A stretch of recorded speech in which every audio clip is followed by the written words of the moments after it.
It's 7:07. I'm Daedalus Howell. We're talking to Jason Carter. He is running for Sonoma County's Board of Education. How are you doing, sir? Doing great. Thank you so much for having me here. Yeah, it's good to have you. Running for anything is a long, tedious, tiresome process. Have you done this before? No, first time. I was asked to do it last year. I really took a look at it, wanted to make sure that this was the right timing in my life, and I decided I just didn't have enough balance, and so I waited until the perfect time, which is this year. Yeah. So, yeah, first time. Let me ask you, what's changed in the year that provided the balance for you to jump in?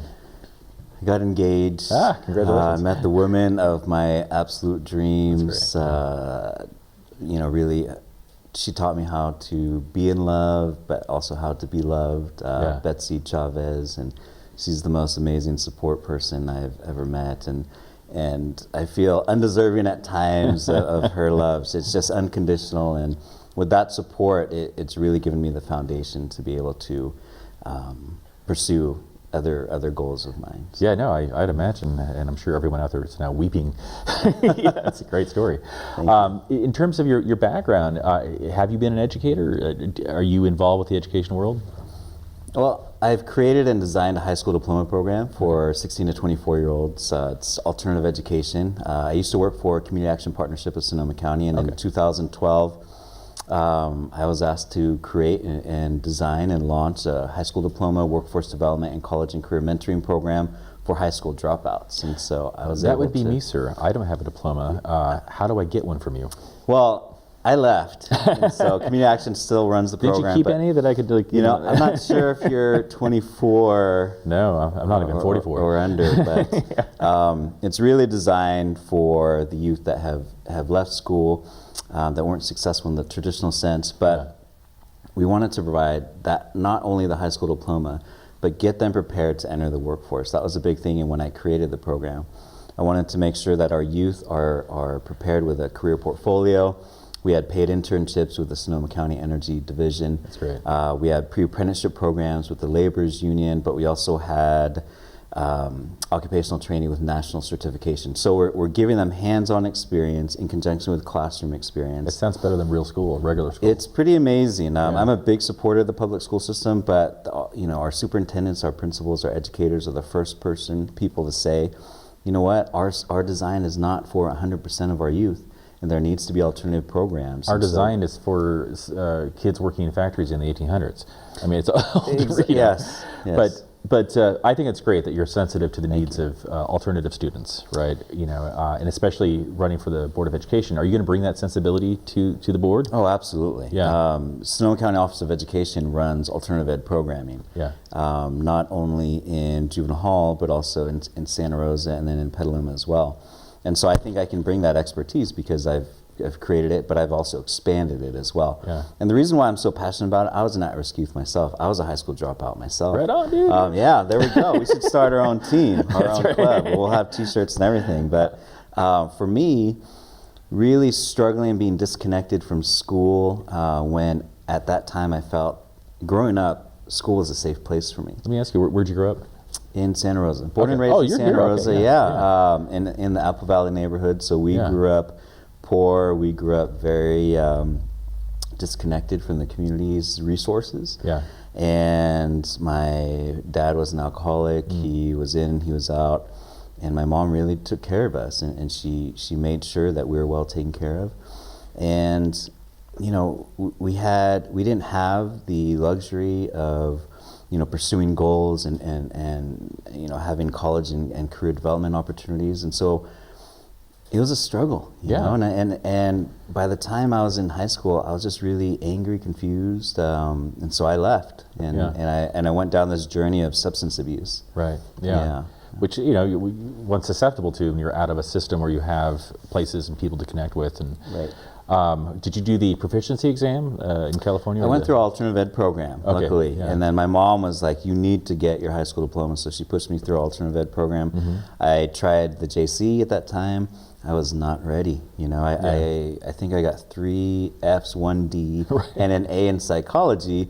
I've always appreciated how the mind works and how, the different layers of communication and things like that, and behavioral growth. Yeah, it's telling that you're engaged that way, though, that you got an A in that class. Yes, yeah, exactly. Yeah. So I was ready for psych, but not English, math, and history and all that. So I decided to use substances again. I went back to, to what I thought I was comfortable with. Yeah. And so, but unfortunately that turned into drug addiction, and I, had a very long struggle with addiction, which turned into alcoholism, which turned into depression for me. And so you see the full cycle of possibility when you get out of an educational context that engages students. The reason I do this, the reason why I want the reason why I have my professional career and my volunteerism and including the Board of Education is because I know what it feels like to be the youth that the Sonoma County Office of Education serves. Right. I know what it feels like to have a lack of opportunities. I know what it feels like to be disconnected and confused about my direction, my path. And it wasn't until I had my son 11 years ago yesterday. Oh, congratulations. Thank you so much. Yes, it wasn't until then I realized that I had a path. He gave me my feet for the first time. He gave me a solid foundation. I didn't know where I was going. I didn't know how I was going to get there. And I just knew that I was going forward for the first time in my life. And it was exciting. Yeah, no, kids are clarifying. Yes, absolutely. Unless you totally blow it, and then they're not in your life or something like that. Right. It sounds obviously you've kept them in your life. Absolutely. You're his parent. Yes. But how has that changed how you want his education to go? How have you rethought education in terms of what his experience is going to be? Yeah, it's education is a tough world to be in because it's a case-by-case basis. Right. There's not just one uniform way to do it, and that's what I love about Sonoma County Office of Education, because it provides alternative opportunities, but it also supports traditional opportunities. For my son, I value and I push him, and I want him to be a good person, which he is the most amazing person, and B, I really want him to stay focused on reaching goals. And he's still in elementary school, but I want him to really think outside the box and think beyond middle school, beyond high school. And it's just having those rich conversations. It starts with there. My fiance is big into college tours, and so we're actually going to be going this coming summer to the East Coast, just to see colleges and things like that. That's great. And yeah, Betsy's a former counselor at a high school. She also has her master's in counseling, and so for her, education is also a priority. Yeah, and seeing places and seeing the possibility becomes opportunity, I think, once you know that it's out there. Right. Or you can make it an opportunity. Right, absolutely. Well, we're talking with Jason Carter. He's running for Sonoma County's Board of Education. We're on 7 to 7. We'll be right back.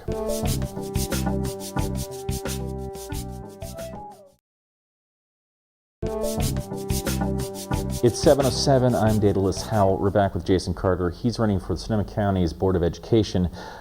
You have had quite an experience, in and out of, our various education institutions here in Sonoma County. And one thing we talked about in the last segment was your experience with substance abuse and all that. And, I wonder, was that the result of environmental pressures because that's what was available to you in the environment that you were growing up in? How do we prevent kids from sliding down that same kind of experience that you had? Right.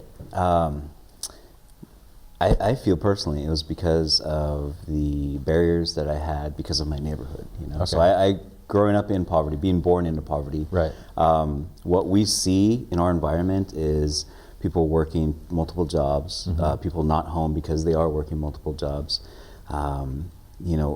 Working at the 7-Eleven on the corner of Steel Lane was a goal, because I thought, okay, well, if I can make, $10 an hour there, I've made it. People aren't exposing us to different opportunities. So you're saying the vision gets so narrow, right? Absolutely. Yeah. And so a big thing for me in my position now with the city of Santa Rosa is to really involve families in the lives of youth. And so, I work for the city of Santa Rosa. I'm the leader of the Violence Prevention Partnership. And so really we try and hit 4 different areas of the city. It's school conditions, economic conditions, crime and safety, and family and community connectedness. Yeah. And the way we do that is our main focus is to support our at-risk youth, our gang-impacted youth. Yeah. But what we also want to do is make sure that the families are supported. Because for me, designing alternative ed programs, I know that from 8:30 to 3:30, we can do amazing work. We can provide amazing services for our youth. But as soon as 3:31 comes, they're back at their neighborhood, they're back with their friends, they're back with, their families, maybe not being home or struggling with a lack of resources. We need to make sure that our families are taken care of. And if our families are taken care of, that will then directly translate to the youth. So I think for me, growing up, it was a product of my environment. Just being born into, like I said, a path of obstacles where it wasn't an equitable playing field. Right. It was very much, you're over here, Jason, and your family is over here, and your peers are over here. And it wasn't until high school when I realized that, wow, there are so many different opportunities for other neighborhoods.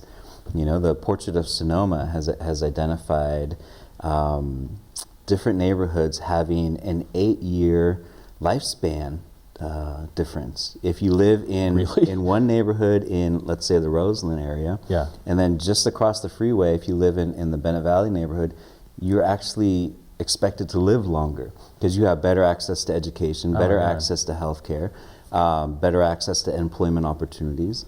And that was me. I didn't grow up in Roseland, but our work is definitely impactful in the Roseland area, and we have identified particular areas within the city known as hotspots to where we want to provide services. Right. And so my department actually funds social service agencies upwards to $1 million a year, and we want to refocus our shift and say, you know what, not only do we want to keep funding the programs, we want to make sure that we're funding the programs that are impacting the areas in need. And it literally doesn't just improve the lives of those there, it elongates them. Absolutely, literally. That's amazing. Literally elongates lives. It's kind of despicable that we have that kind of income disparity and disparity in experience and quality of life in Santa Rosa at all. Absolutely. Right? Yes. But it sounds like education, one of your passion points, is something that alleviates and sort of equalizes. Right. Yeah. It's a pillar. It's one of the main pillars that I think as a society we need to focus on strengthening. Not that it's broken, but it can be enhanced. I remember when we created these occupational training opportunities for our youth, for the first time, they're getting hands-on training, and they're leaving our program with not only the hands-on training, but a portfolio that has their resume filled. They have letters of recommendation. They have experience of being employed. How does that change somebody internally? How does it change a young person to have the sort of credentials, if you will, of being ready and able to contribute? Right. So 2 things. One, I'm on the Sonoma County Workforce Investment Board's Youth Committee. Dude, you're everywhere. You're on every board. I'm trying. I'm dedicated. I am dedicated because I know like I said, I know what it feels like to be on the other end. Yeah. And now that I'm in an opportunity to give, it's our entire lives. It's our family's entire lives. But a big charge of the Workforce Investment Board's Youth Committee is to make sure that our local businesses become more youth friendly. How do we bridge that gap where businesses are giving our youth opportunities, but our youth are also prepared to be given those opportunities? We can't just let a youth go into a business blind, unprepared, and then get let go. That's going to damage their self-concept. That's going to impact their belief in their abilities to pursue other opportunities. Right. And 2, speaking of self-concept, one of my favorite stories, we had a 24-year-old come into my office at my previous position, and she knocked, and she looked very distraught, and I said, "What's wrong? What happened?" And she said, "For the first time in my life, because of this program, I believe I can go to college." And I dropped everything, I gathered up staff, I gathered up all the students, and we celebrated that belief in her. And I looked over, and it was during the summer, and I looked, because we were a year-long program. Yeah. I looked over, and she had her 7-year-old daughter with her. And her 7-year-old daughter is crying. And I thought to myself, my goodness, not only did we change this young woman's life, we changed the way she's going to parent. Because now that she believes that she can go to college, because we gave her the tours, we brought JC classes in home, we gave her that belief in herself, that changed an entire generation. And that was chilling to me. That was absolutely overwhelming. We had a very emotional moment, all of us together, and that's why I do what I do. Does it ever exhaust you, giving back like you do? I mean, obviously it's very fulfilling, and there's a lot of psychic fuel there. But do you ever get to a place where you feel like you give too much? I can never give too much. I mean, I know that sounds like a stupid question. No, not at all. Yeah. I understand it, because sometimes I feel like I'm pushing and pushing and pushing. And there are moments. Yesterday, I presented to an at-risk, it was an alternative ed school that had at-risk youth that have already left the traditional school system. And they were at risk of dropping out of this alternative ed program. And I give, and for that hour and a half, I gave them everything that I had. And they were asked to write questions on little pieces of paper, and then I collected them, all of them at the end, and I read one, and it said, "Thank you for coming. I'm so happy that we are not alone." Yeah. And that instantly, as exhausted as I was after literally 6 meetings yesterday, and then that presentation, that hour and a half presentation, I was ready to go again, because that is my fuel. That is why I do what I do.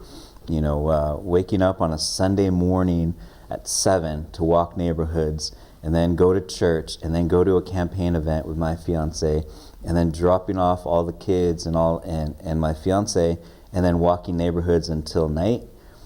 It hurts sometimes, and you're lonely, you're cold. But I always think about that 24-year-old. I always think about, that alternative ed youth that is just about to drop out. I think about the kids in juvenile hall that I speak to. There's this one time I spoke to juvenile hall kids for about, again, almost 2 hours. And there's this one in particular, you could tell he was leading the group, the leader of the group. All the other kids were looking at him and giving him respect. Yeah. And he came over to me, he leaned in, he whispered, he said, "Because you can do it, I know I can do it. And when I get out of here, I'm going to show you I can do it." Again, chills. Yeah. I have chills right now thinking about it. Yeah, so do I. And when I'm out there walking neighborhoods, when I'm at event after event, or when I'm working 9-10 hour days, it is for them, because I still have a piece of my heart that is them, and I want to make sure that I'm reaching out and doing my part as a community. I am not a superhero. I do not own a cape. Actually, I do own a cape, but it was a joke from old coworkers. I'm not even going to ask you. Yeah, no, that's for a different show. But I am no means saying that I have the answers. What I am saying is I'm part of a partnership of an entire community that needs to rise up and say, we are going to be here for our youth, we are going to be here for our families, and we are going to make change. And I'm just doing a very small part of a bigger picture. We're talking with Jason Carter. He's running for the Board of Education here in Sonoma County. This is 7 to 7. We'll be right back.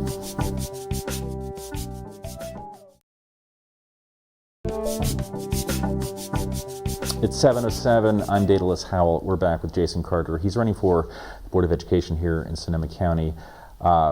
We have canvassed a lot of material, Yes, sir. a lot of stuff, a lot of really rich, heavy, awesome stuff. But you're not doing this alone, as you say. You're part of a partnership, and it's not just between you and the community and those you serve. It's also people like Susan Gorin from our supervisor, or Gary Edwards in Sonoma. Yes. The people that are on your team and endorsing you. How do you connect with them, and how is it that you guys are working together?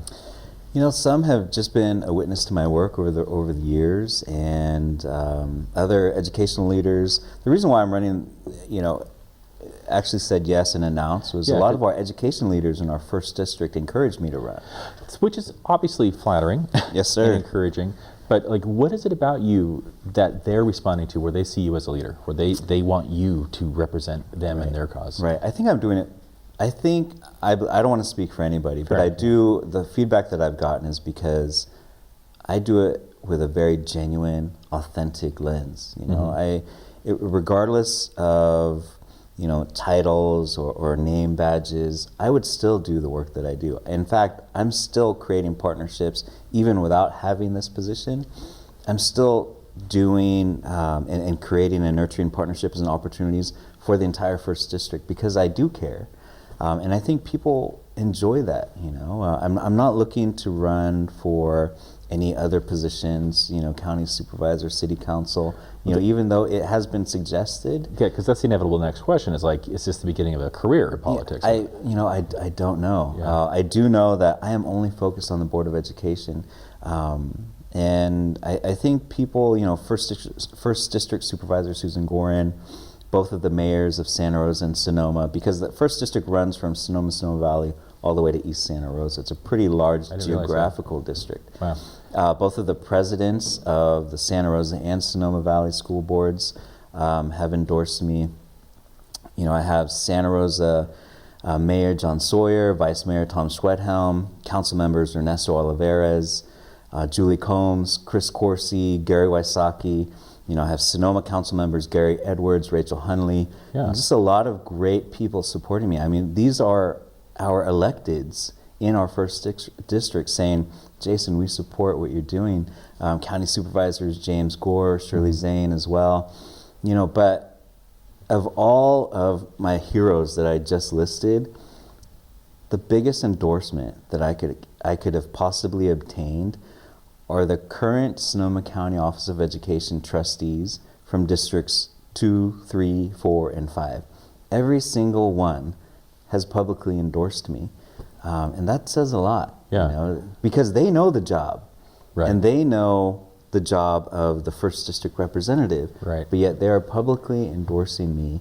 And that, to me, is a powerful statement. Yeah, no, it means they're ready for you. Yeah, absolutely. Are you ready for them, though? Do you feel like... Yes, sir. I mean, you wouldn't do it otherwise. You wouldn't run for it. Again, I'm ready to make impact. I'm ready to make change. I've been making change, and I want to continue to do that.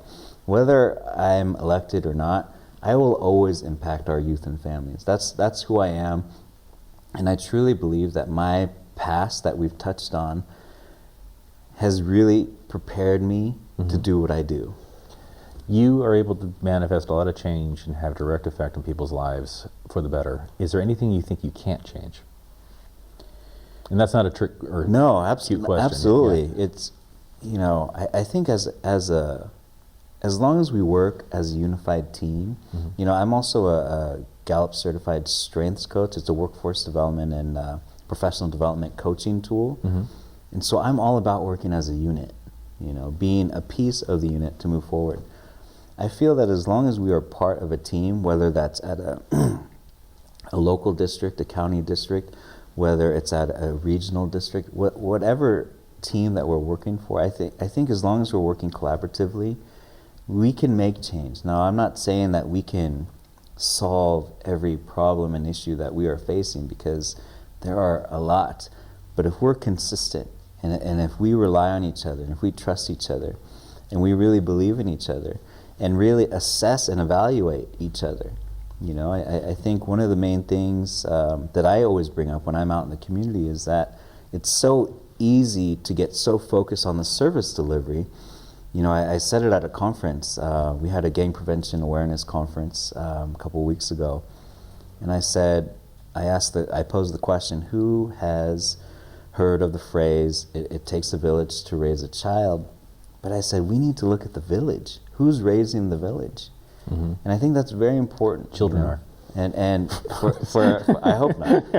For us, we really need to look at ourselves and say, if we're going to dedicate ourselves to our families and to our children, we need to look at ourselves and are we forming the right partnerships? Do we have the right people in office? Do we have the people that are willing to work as a team?